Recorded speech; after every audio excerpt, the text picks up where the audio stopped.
Hello friends, welcome to Aparajita's kitchen. আমি অপরাজিতা আজকে আবার এসে গেছি একটা রেসিপি নিয়ে।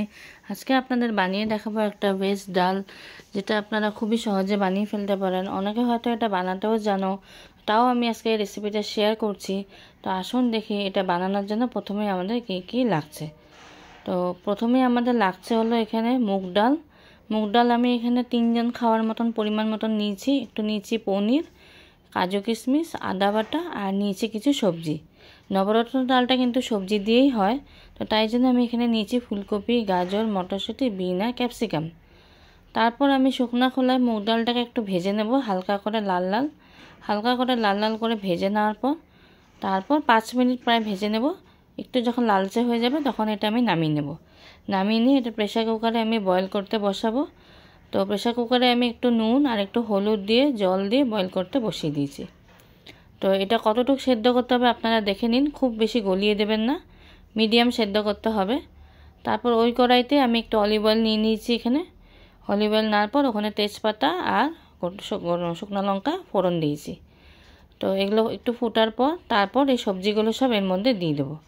এই সবজিগুলো হালকা হালকা ভেজে নেব। সব হালকা ভেজে নেওয়ার পর তারপর দিয়ে দেবো হলো পনির, কাজু কিশমিশ। এগুলো সব হালকা মিডিয়াম ফ্লেমে সব এগুলো ভাজতে হবে আমাদের। তারপর দিয়ে দেবো একটু নুন। হালকা ভাজা যখন হয়ে যাবে তারপর এর মধ্যে দিয়ে দেবো একটু নুন। তারপর দেবো একটু সামান্য হলুদ আর দেবো হলো 1/4 teaspoon Kashmiri red chilli powder.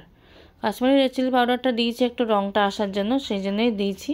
এটা চাইলে আপনারা স্কিপও করতে পারেন, বা দিলে একটু রঙটা ভালো হয়। তো সব কিছু দিয়ে একটু হালকা আবার ভেজে নেব প্রায় 5 মিনিট। আর ফ্লেমটা কিন্তু সবসময় মিডিয়াম রাখবেন, হাই ফ্লেম করবেন না। এইভাবে 5 মিনিট পুরো ভেজে নেব। তারপর দেব হলো 1 টিস্পুন আদা বাটা। আদা বাটাটা দিয়ে আবারও কিছুক্ষণ ভাজবো। কিছুক্ষণ যখন ভাজা ভাজা হয়ে যাবে, যখন বুঝবেন যে মশলাটা পুরো ভাজা হয়ে গেছে, সেদ্ধ করে রাখা ডালটা এর মধ্যে পুরোটাই দিয়ে দেবো।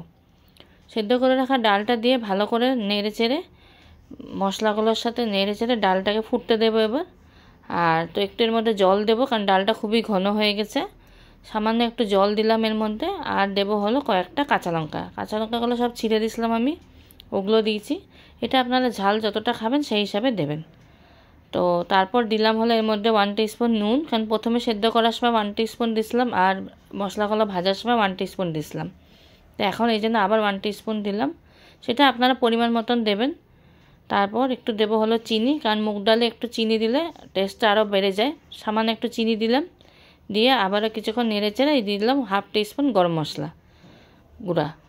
মশলা গুঁড়াটা দেওয়ার পর তারপর ভালো করে নেড়ে চেড়ে ফাইনালি আমি এর মধ্যে সামান্য একটু ঘি দিয়ে দিলাম নামানোর আগ দিয়ে, যাতে টেস্টটা আরও ভালো আসে। এটা খুবই একটা সহজ রেসিপি, আপনারা চাইলে বাড়িতে বানিয়ে নিতে পারেন যে কোনো নিরামিষ দিনে। তো আশা করছি আপনাদের ভালো লাগবে। ভালো লাগলে অবশ্যই একটা লাইক করবেন আর শেয়ারও করবেন বন্ধুদের সাথে। আর নতুন কেউ যদি থাকছে অবশ্যই সাবস্ক্রাইব করো আগামী দিনে ভালো রেসিপিস দেখার জন্য। আজকের জন্য ধন্যবাদ। আবার আসবো আমি একটা নতুন রেসিপি নিয়ে।